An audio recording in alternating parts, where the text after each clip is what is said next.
ভোররাতে সাইড দিতে গিয়ে উল্টে গেল ইট বোঝাই ট্রাক, মাথা ফাটল চালকের। দিনহাটা রাজ্য সড়কের বেহাল অবস্থায় ফের দুর্ঘটনা। বুধবার ভোররাত আনুমানিক 3টে নাগাদ অন্য একটি গাড়িকে সাইড দিতে গিয়ে উল্টে গেল ইট বোঝাই একটি ট্রাক। ঘটনায় গুরুতর জখম হন ট্রাকের চালক। দুর্ঘটনাটি ঘটে বুড়িরহাট হাইস্কুল সংলগ্ন এলাকায়। স্থানীয় সূত্রে জানা যায়, ট্রাকটি আসাম থেকে ইট নিয়ে সিতাইয়ের দিকে যাচ্ছিল। সেই সময় বিপরীত দিক থেকে আসা একটি গাড়িকে সাইড দিতে গিয়ে নিয়ন্ত্রণ হারিয়ে রাস্তার খানাখন্দে পড়ে উল্টে যায় ট্রাকটি। দুর্ঘটনায় ট্রাক চালকের মাথায় গুরুতর চোট লাগে। স্থানীয়রা দ্রুত উদ্ধার করে তাকে চিকিৎসার জন্য দিনহাটা মহকুমা হাসপাতালে পাঠান। তবে ট্রাকের খালাসি অক্ষত রয়েছে বলে জানা গিয়েছে। এলাকাবাসীর অভিযোগ, বলরামপুর থেকে দিনহাটা পর্যন্ত দীর্ঘদিন ধরেই রাস্তার বেহাল অবস্থা। বড় বড় গর্ত ও ভাঙাচোরা রাস্তার কারণে প্রায় প্রতিদিনই ছোটোখাটো দুর্ঘটনা ঘটছে। প্রশাসনের কাছে দ্রুত রাস্তা মেরামতির দাবি জানিয়েছেন স্থানীয় বাসিন্দারা। এই ঘটনার পর ফের প্রশ্ন উঠছে সড়ক নিরাপত্তা ও রক্ষণাবেক্ষণ নিয়ে। দুর্ঘটনা কবলে পড়ে দুর্ঘটনা তো ছিল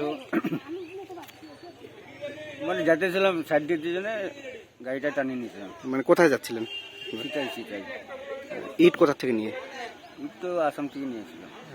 শীতে যাচ্ছিল। কটা নাগাদ হয়েছে? 3:30-3টার সময় যত টাইম এদিকে ছিলাম। আচ্ছা, সাইড দিতে গিয়ে অন্য গাড়িকে। কি নাম আপনার? দীপক চৌধুরী। দেখলাম সকালবেলা এসে যে একটা ট্রাক এখানে নিয়ন্ত্রণ হারিয়ে পাল্টি খেয়ে খাদে পড়ে আছে, এতটুকু দেখলাম।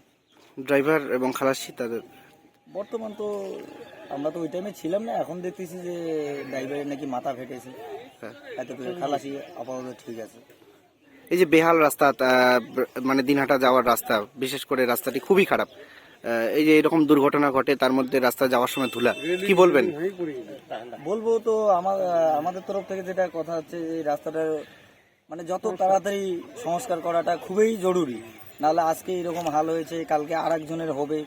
তো এটাই একটু সরকারকে, প্রশাসনকে একটু অনুরোধ করি যে ওরা যেন তাড়াতাড়ি এঙ্গেজমেন্ট করে, যে সংস্থা যেন তাড়াতাড়ি হয়। কি নাম আপনার? আমার নাম আফজাল হোসেন।